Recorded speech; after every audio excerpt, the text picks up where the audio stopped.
McLeish has warned supporters to prepare for some more nights of pain while he establishes the best way for a transitional Scotland to advance under his guidance. McLeish, who handed 5 new caps out in the 1-0 home defeat to Costa Rica, will ring further changes within a squad that flies out on Monday to play Hungary on Tuesday night.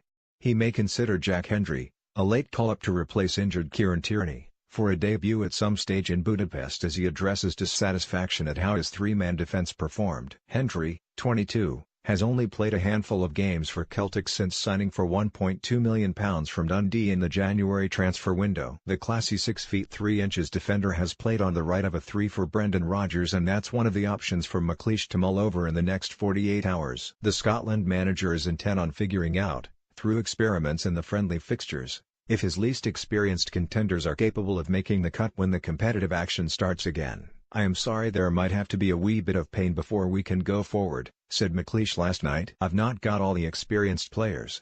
Gordon, Strachan, was very strong in keeping those guys together right to the end of the campaign, and rightly so. "I can understand that trust.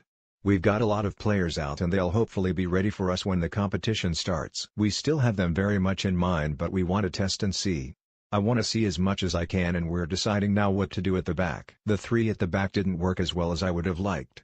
Marcos Ureña's unchallenged run, an early winner, in the 14th minute, was the sorest point McLeish took from a regrettable first half that opened his second spell as manager. He had grouped captain Charlie Mulgrew in the middle with Grant Hanley and Aberdeen new boy Scott McKenna, using Callum Patterson and Andrew Robertson as wing-backs. "Their goal was 3 guys marking space and not picking up," said McLeish. "You have to engage with the forwards. From us, it was awful to see centre-backs marking space and thinking, why are you doing that? Surely you have to pick up personnel?" That was a wee lesson going forward for them. "We don't have a lot of right-siders in terms of centre-backs. We have a very young rookie in Jack, who I wanted to see in training with the squad to see how he fits in.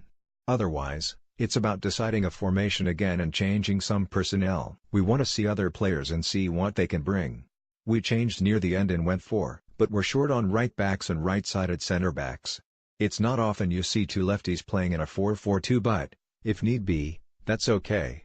McLeish's defensive dilemma is further clouded by a huge club date looming for Mulgrew on Thursday night. Victories for Shrewsbury and Wigan pushed Blackburn Rovers, who host Bradford City 48 hours after the Hungary game, down to 3rd spot in the League One promotion race on Saturday. McLeish said, "It was a big test for Mulgrew on Friday, a tough game, and he had a lot of work to do. So we'll look at whether he starts or plays a part of it. We're very aware he's got a game on Thursday. We don't want to fall out with clubs. But Scotland has got to come first, even in this situation. It's not our fault the English League has put a game on that night. We can't help that."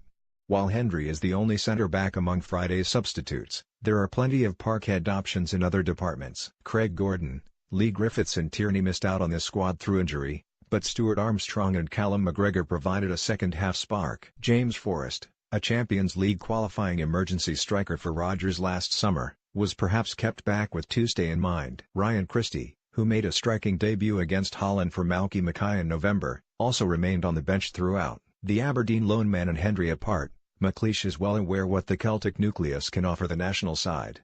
For now, however, he must examine what other prospects, if any, can rival them for a place in the Scotland starting lineup come the Nations League games against Israel and Albania. When asked about the Celtic spine, McLeish said, "I'm looking for other people to impact that and challenge that theory." The Celtic players have been instrumental in Scotland's fortunes over the last few months of Gordon's era. The results came thicker and faster with the great form of the Celtic players. You know what you're going to get from them. It's up to others to show they can reach that standard. It's okay saying everyone is here on merit because of what they're doing for their clubs.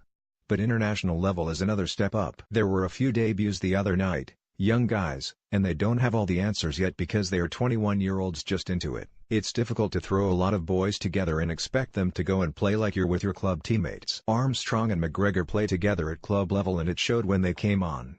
That's a factor in putting a team together.